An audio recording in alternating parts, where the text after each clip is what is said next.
உனக்காகத்தானே இந்த உயிர் உள்ளது, உன் துயரம் சாய என் தோள் உள்ளது, முடியாமல் நீளும் நாள் என்றும் இல்லை, யார் என்ன சொன்னால் என்ன, அன்பே உன்னோடு நானும் வருவேன். இந்த பாடலை கேட்டதும் என்னடா இது, நமக்கு ஏற்ற மாதிரி வந்து பாட்டு வேற என்று நொந்து கொண்டான். காலையில் எழுந்ததும் வேக வேகமாக சென்று பேப்பர் கடையில் பார்த்தபோது எல்லா டீக்கடை வாசல்களிலும் செக்ஸுக்கு அடிபணியாததால் நடிகையை அடித்த இயக்குனர் என கொட்டை வாசகங்கள் தொங்கிக் கொண்டிருந்தன. பேப்பர் கடையில் ஒரு 4-5 தினசரிகளை வாங்கி கொண்டான். ஒவ்வொன்றிலும் ஒவ்வொரு விதமான செய்திகள் விவரிக்கப்பட்டிருந்தன. ஒரு திசையில் அந்த இயக்குனரின் பேட்டியும் இடம்பெற்றிருந்தது. முதல் கேள்வி, நீங்கள் ஏன் பத்மாவை அடித்தீர்கள் என்று கேட்டதற்கு, நாங்கள் எவ்வளோ சிரமப்பட்டு கடனை உடனே வாங்கி படம் எடுக்கிறோம், அந்த பொண்ணுக்கு எவ்வளோ சொல்லி கொடுத்தோம், அழுகையே வரல, அதனால ஒரு கட்டத்தில் எரிச்சலாகி அடித்ததும் அழுக வந்துருச்சு, நாங்களும் வெற்றிகரமாக அந்த சீனை எடுத்து முடிச்சிட்டோம். நீங்கள் இப்படி சொல்கிறீங்க, ஆனால் பத்மாவிற்கு நீங்கள் செக்ஸ் டார்ச்சர் கொடுத்ததாகவும் அதற்கு உடன்படலைங்கிறதுக்காகவே நீங்கள் அடித்ததாக சொல்கிறாங்களே. அதற்கு அந்த இயக்குனர், பத்மாவிற்கு நான் செக்ஸ் தொல்லை கொடுத்தனா? ஐயோ, அப்பட்டமான பொய். நான் என்னோட மனைவியை தவிர மற்ற எல்லா பெண்களையும் தாயாகவும் சகோதரியாகவும் தான் கருதுகிறேன் என்றான். பின்பு பத்மாவை பார்த்தா யாருக்குமே செக்ஸ் ஃபீலிங்ஸ் வராது, அவளை பார்த்தாலே ஆம்பளை மாதிரி தான் இருக்கு, அவளுக்கு வேற மீசையெல்லாம் முளைக்குது, அதுவும் இல்லாம அவ ஒரு தமிழ் கலாச்சாரமான பொண்ணே கிடையாது, அவளுக்கு ஏகப்பட்ட ஆண் நண்பர்கள், எந்நேரமும் அவர்களோட கைபேசியில பேசிக்கிட்டே இருப்பா, அவளுக்கு கணவனா வரவன் மிகுந்த பாவம் செஞ்சிருக்கணும் என்று வத்தி மேல் வத்தி வைத்து கொளுத்தினான். திங்களன்று காலை நடிகர் சங்கத்தில் பஞ்சாயத்து கூடியது. அவளுக்கு ஆதரவாக எந்த ஒரு நடிகர்களும் நடிகைகளும் வரவில்லை. நடுத்தர நிலையில் இருந்த நடிகர்கள் நடிகைகள் மட்டும் இவளுக்கு ஆதரவாக வந்திருந்தனர். பத்மா அவளுடைய அப்பாவை உடன் அழைத்து வந்திருந்தாள். அவர் மிகுந்த சாந்த சுரூபியாக தெரிந்தார்.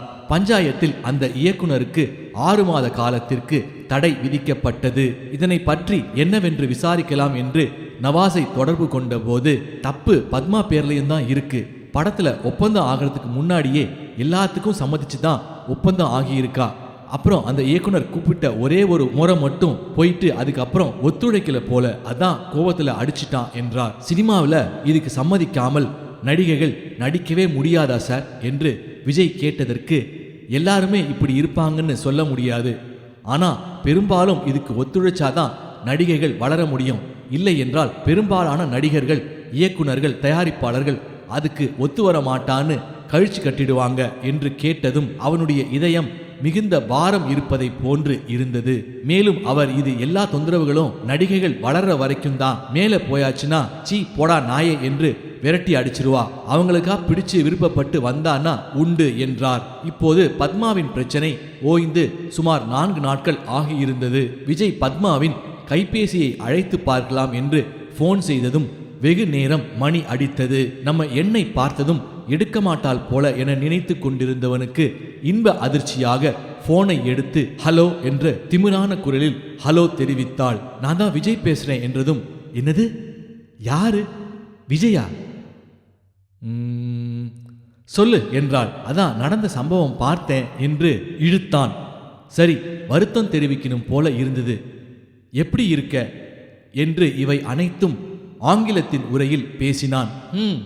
இருக்கேன், இப்போ உனக்கு சந்தோஷமா, நிம்மதியா என்று வெடுக்கென்று அவன் மீது கோபத்தை வெளிப்படுத்தினாள். ஐயோ, நீ அடி வாங்கியதால எனக்கு என்ன சந்தோஷம் பத்மா என்றான். இல்ல, அழிவில்லா நட்சத்திரம் நெவர்தல ஸ்டாரின்னு சொன்னல, இவளுக்கு நல்லா வேணும்னு நினைச்சிருப்ப என்றாள்.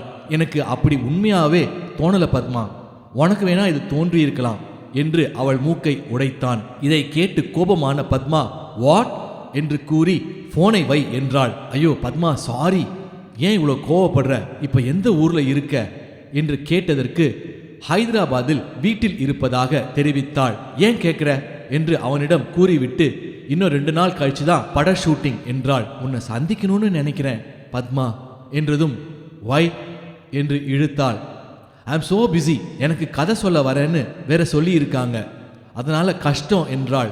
விஜய் அவளிடம், ப்ளீஸ் பத்மா என்று கெஞ்சியவுடன், அடுத்த வாரம் புதன்கிழமை சென்னைக்கு வரேன், ஃபோன் பண்ணு, நேரம் இருந்தா பார்க்கலாம் என்பது போல பந்தா அடித்தாள். சரி பத்மா, ரொம்ப நன்றி என்றதும் அம்மா எப்படி இருக்காங்க என்று கேட்டாள். இவன், அம்மா ரொம்ப சூப்பர், அடுத்த வாரம் புதன்கிழமை ஃபோன் பண்றேன் என்றபடியே போனை வைத்தான். அடுத்த வாரம் புதன்கிழமை பத்மாவிற்கு போன் செய்ததும் அவள் தங்கியிருக்கும் வடபழனி ஹோட்டலுக்கு வரச் சொன்னாள். அவளை காணும் ஏக சந்தோஷத்தில் விழுந்தடித்து கொண்டு ஹோட்டலுக்கு சென்றான். அவள் தங்கியிருக்கும் அறையின் காலிங் பெல்லை அழுத்தினான். பத்மாவின் உதவியாளர் சித்ரா கதவை திறந்தாள். அறைக்கு உள்ளே சென்றதும் பத்மா கால் மீது கால் போட்டவாறு அமர்ந்திருந்தாள். அவளை பார்த்ததும் ஹாய் பத்மா என்றதும் உட்காரு என்றாள். என்ன விஷயமா என்னை பார்க்க வந்த என்றாள். சும்மாதான் பார்க்கணும் போல தோணுச்சு, நெவர்திலஸ் ஸ்டாரிய என்று அசடு வழிந்தான். அதை கேட்டதும் கோபமாகி இவனை பார்த்து கொன்னுடுவேன் என்றாள். என்ன ஏதாவது சாப்பிட்றியா என்று இவனை கேட்டாள். எனக்கு எதுவும் வேணாம், ஆனா நீ என்ன சொன்னாலும் எனக்கு அதேதான் என்றதும் இவனை ஒரு முறை லேசாக முறைத்து பார்த்துவிட்டு தனது உதவியாளரிடம் 2 ஆரஞ்சு சொல்லு என்றாள். அதன் பின் இவன் பத்மாவிடம் ஏன் பத்மா உன்னை கன்னத்தில் அந்த ஆள் அரைஞ்சான் என்று கேட்டதற்கு it's none of your business, அது உனக்கு தேவையே இல்லாத விஷயம், என்ன புரிஞ்சுதா என இவனை மிரட்டினாள். அதற்கு அவன் சரி சரி கோவப்படாத என்றான். ஆரஞ்சு ஜூஸை கொண்டு வந்ததும் அவளின் உதவியாளர் சித்ராவை கூப்பிட்டு நீ வேணா ஆத்துக்கு கிளம்பு, நாளைக்கு நேரா ஷூட்டிங்க்கு வந்துடு என்று அவளை அனுப்பினாள். விஜயிற்கு அவளை அனுப்பியதும் உள்ளுக்குள் ஏதோ உதைத்தது. இங்கே ஏதோ கசமுசா நடக்கப் போவது போல உணர்ந்தான். சித்ரா பத்மாவிடம் தலையை சொரிந்து கொண்டு பாப்பா காசு தரேன்னு சொன்ன என்று இழுத்தாள். அதற்கு பத்மா அவளை உனக்கு இதே வேலையா போச்சு, போன வாரம் தான் சம்பளத்தில் கழிச்சுக்க சொல்லி கடன் வாங்கின, போ போ இதே வேலையா போச்சு, நாளைக்கு வா பார்த்துக்கலாம் என்று விரட்டி விட்டாள். சித்ரா வெளியில் சென்றதும் இருவரும் ஜூஸை எடுத்து மெதுவாக பருகினர். அப்போது விஜய் பத்மாவிடம் நான் ஒன்று கேட்பேன், ஆனா நீ கோச்சிக்க கூடாது, என்ன கேட்கவா என்றான். என்று மிரட்டல் தொனியில் சரி கேளு என்றாள். இல்ல உன்னையும் அந்த 2வது தமிழ் படத்துல நடிச்ச நடிகர் கூட அதிகமா கிசுகிசு வருது, அதெல்லாம் உண்மையா என்றதற்கு பத்மா அதெல்லாம் உண்மை கிடையாது, பத்திரிகை விளம்பரத்துக்காக வர செய்தி. சரி அப்படியே வந்தாலும் உனக்கு ஏன் பொத்துட்டு வருது, சரி அப்படியே வந்தாதான் என்ன, நீ என்ன லவ் பண்றியா என்றதற்கு ஐயோ இல்ல சும்மா தெரிஞ்சுக்கலாமேன்னு தான் கேட்டேன், மற்றபடி ஒன்றும் இல்லை என்றான். பின்பு பத்மா அவனை வெகு நேரம் முறைத்து பார்த்து கொண்டே இருந்தாள். அடுத்து ஏதோ இவளுடைய நடவடிக்கையை பற்றி இவன் கேட்க தொடங்கிய போது அவனுக்கு எதிர் திசையில் அமர்ந்திருந்தவள் இவன் சற்றும் எதிர்பாராதவாறு விருட்டென்று இவன் மீது பாய்ந்து அவனுடைய கன்னத்தையும் உதட்டையும் நறுக்கென்று கடித்து முத்தம் கொடுத்தாள். வேண்டாம் பத்மா, கடிக்காத, வலிக்குது என கெஞ்சினான். சற்று நேரம் அவனுடைய மடியில் அமர்ந்தபடியே இப்போது இவனும் பத்மாவினுடைய காம தீண்டுதல்களால் சூடாகி அவளுடைய வாயை இழுத்து நன்றாக சுவைக்க தொடங்கினான். பத்மா அவன் மடியில் அமர்ந்து கொண்டு அவள் கைகளில் அணிந்திருந்த வளையல்களும் மூக்கில் மாட்டியிருந்த சின்ன வளையமும் காதில் மாட்டியிருந்த பெரிய தொங்கட்டாவும் மேலும் அவனை இச்சை கொள்ள இழுத்தது. அந்த காம பசியில் அவளுடைய கீழ் உதட்டையும் தாடையையும் இவன் கடித்ததும் லேசாக வலிக்கின்றது, மெதுவாசை என்பதை ஜாடையில் விஜயின் கன்னங்களை லேசாக அடித்தாள். இப்போது பத்மாவை நன்றாக இழுத்து சேரில் இருந்தபடியே அவளுடைய 2 கால்களுக்கும் இடையே வாட்டமாக வைத்து கொண்டான். பத்மா பனியன் போன்ற ஒன்றை அணிந்திருந்ததால் லேசாக அதனை தூக்கி அவளுடைய மார்புகளிலும் இடுப்புகளிலும் கைவிட்டு விளையாடினான். பத்மா அப்போது விஜயின் வாயோடு வாய் வைத்து நன்றாக அவனுடைய வாயையும் எச்சிலையும் சுவைத்துக் கொண்டிருந்தாள். காமத்தீயின் உச்சத்தில் இருவரும் இருந்ததால் பத்மா அணிந்திருந்த பனியனை கழற்ற முற்பட்ட போது அவளே அதனை வேகமாக கழற்றி அணிந்திருந்த பிராவையும் கழற்றி தூர வீசினாள். இப்போது விஜயும் தான் அணிந்திருந்த சட்டையை கழற்றிவிட்டு அவளுடைய மார்பில் பால் சப்புவதைப் போலவே அவளுடைய 2 மார்புகளையும் சுவைக்க தொடங்கிய போது அலாதியான இன்பம் அவனுடைய உச்சந்தலையில் ஏற்படுவதைப் போல் இருந்தது. இருவரும் சொர்க்கலோகத்தில் மிதந்து கொண்டிருந்ததால் இருவருடைய ஆடையும் எப்போது விலக்கப்பட்டது என்பதை அறியாமலேயே மெத்தையில் படுத்திருந்த அவளின் கீழ் அந்தரங்க இடங்களில் சுவைக்க தொடங்கினான். இவனுடைய நாக்கு பத்மாவுடைய அந்தரங்க உறுப்பின் நுனியை வருடியதும் உச்சகட்ட இன்பத்தை அடைந்தவளாக விஜய் போதும் என்று முணங்கினாள். பத்மா முணங்க மேலும் இவனுடைய நாக்கை வைத்து மேலும் அவளை சூடேற்றினான். இப்போது அவள் விம்மி அழுவதைப் போல் குரலில் தொனித்தாள். நாக்கால் வருடியது போதும், ப்ளீஸ் உன் ஆயுதத்தை உள்ள வையேன் என்று கெஞ்சினாள். பத்மா கெஞ்ச மேலும் வருடி அவளை வெறுப்பேற்றினான். இப்போது பத்மா அவனை என் செல்லம்ல, என் உஜ்ஜில என்று கெஞ்சியதும் அவள் குரலுக்கு மயங்கி கிறங்கி அவனுடைய ஆயுதத்தை அவளில் பொருத்தினான். சற்று நேரத்தில் அது அவளுக்குள் கொப்பளித்ததும் வேர்வை மழையில் இருவரும் நனைந்தனர். அவளின் மீது படுத்திருந்தவன் அவளுக்கு அருகில் கீழே படுத்து கொண்டான். சற்று நேரம் களைப்பாறிய பத்மா அவளுடைய மார்பை கொண்டு விஜயை முட்டியவாறு கட்டி அணைத்து படுத்து கொண்டாள். விஜயும் அவளை கட்டிக்கொண்டே இவனுடைய மார்பில் இருந்த முடி அவள் மேல் சில இடங்களில் ஒட்டி இருந்ததை எடுத்து விட்டு கொண்டிருந்தான். இப்படி இவன் செய்ததை ரசித்தவளாய் லேசாக அவன் மீது சாய்ந்து அவனுடைய கன்னத்தில் செல்லமாக முத்தமிட்டாள். பின்பு அவள் அவனை என் செல்லம், என் புஜ்ஜி, என் அவ்வளோ பிடிக்குமா என் செல்லத்துக்கு என்று அவன் கன்னத்தை கிள்ளியவாறே கொஞ்சினாள். விஜய் லேசாக சிரித்தவாறே மெதுவான குரலில் பத்மா, நீ நடிக்கிறது எனக்கு பிடிக்கல, இனிமே நடிக்காத, உன்னை மற்றவன் தொடர்றது எனக்கு சுத்தமா பிடிக்கல என்று இவன் கூறியதும் பத்மாவின் மூக்கு கோபத்தில் சிவந்தது. அவள் ஆங்கிலத்தில் அது என்னுடைய இஷ்டம், இட்ஸ் மை விஷ் என்று சீறினாள். பின்பு அவனை என்ன ஓவரா பேசுற என்று மிரட்டினாள். எல்லாம் நான் உனக்கு கொடுத்த இடம் என்றாள். விஜய் தொடர்ந்தவனாக சொல்றேன், தப்பா எடுத்துக்காத, உன்னை பத்தி தப்பு தப்பான செய்தியெல்லாம் வருது, நீ அந்த மாதிரி போறேன்னு.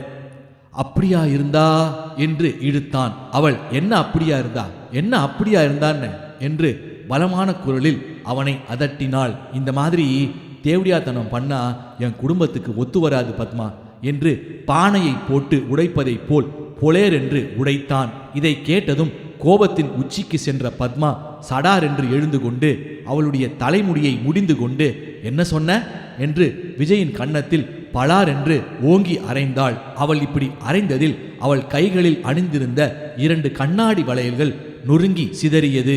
அந்த கண்ணாடி வளையல்கள் உடைந்ததில் அவனுடைய கன்னத்திலும் லேசான காயம் ஏற்பட்டது. ஏண்டி உனக்கு இவ்வளோ கோபம் வருது என்று கத்தினான். என் பொண்டாட்டியா வரவளை எவனும் தொடக்கூடாது, இதுக்கு ஒத்து வந்தா சரி, இல்லைனா 2 பேரும் பிரிஞ்சிடுவோம் என்றான். உன் பொண்டாட்டியா வரவ உனக்கு முன்னாடி யார்கிட்டையும் படுக்கலன்னு எப்படி உனக்கு தெரியும் என்று அழுது கொண்டே சற்று உடைந்தவளாய் பத்மா கேட்டாள். அது தெரியாதடி, ஆனா நீ பண்ற கூத்துக்கு நான் ஜால்ரா தட்ட முடியாது, என்ன புரிஞ்சுதா என்றான். முடிவு பண்ணிட்டு சொல்லு, ஒன்றும் அவசரம் இல்லை என்றதும் பத்மா அவனிடம் என்னால் நடிக்கிறதெல்லாம் விடவே முடியாது, அப்படி விட்டா செத்துடுவேன் விஜய் என்றாள். செத்து தொலடி, அன்னைக்கு வந்தானே அந்த உன்னோட கேரளா மேனேஜர், அவன் தான் மாமா வேலை பார்க்குறானா, தொலைச்சிருவேன்னு சொல்லு. ஏ பத்மா, நீ மட்டும் நடிப்பை விடுறேன்னு சொல்லு.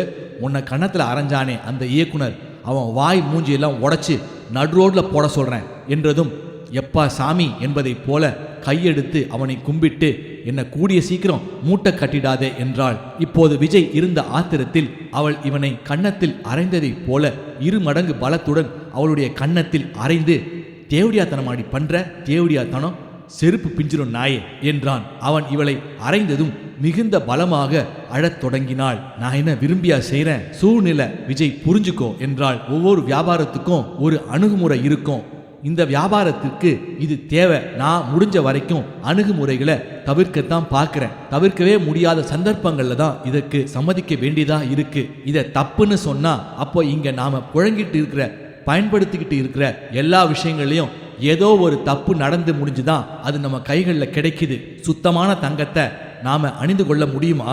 அதுல கலப்படம் கொஞ்சம் சேர்த்தாதான் அது அழகான வடிவம் பெறுது, இல்லைன்னா அதை அழகா வடிவமைக்கவே முடியாதே. கடல்ல இருக்கிற மீனை பிடிச்சு ருசிக்கிறீங்க, ஆடு மாடு கோழி எல்லாம் கொண்டு குவிக்கிறீங்க, இதுக்கு பேர் கொலை இல்லையா?